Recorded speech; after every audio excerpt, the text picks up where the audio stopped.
Hello guys, আসসালামু আলাইকুম। গ্রাম বাংলার কৃষি চ্যানেলের পক্ষ থেকে সকলকে জানাই আন্তরিক শুভেচ্ছা ও অভিনন্দন। সুপ্রিয় দর্শক মণ্ডলী, সামনের দিকে সবুজ রঙের যেই গাছগুলো দেখতে পাচ্ছেন, এই গাছগুলো হলো মূলা শাক।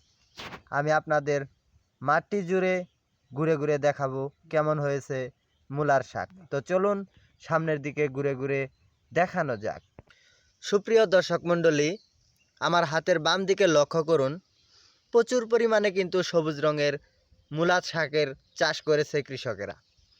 শীতের মৌসুমে কিন্তু মূলার শাক অত্যন্ত ভালো খাবারের মধ্যে একটা রেসিপি। আমাদের গ্রামগঞ্জে শীতের এই মৌসুমে প্রচুর পরিমাণে মূলার শাকের ফসল ফলিয়ে থাকেন কৃষকেরা। আমি আরও সামনের দিকে ঘুরে ঘুরে দেখাচ্ছি। দেখুন, প্রচুর পরিমাণে কিন্তু সবুজ রঙের মূলার শাক চাষ করেছে কৃষকেরা। এই শাকগুলো কিন্তু সত্যিই খাবারের মধ্যে একটি বেস্ট খাবার।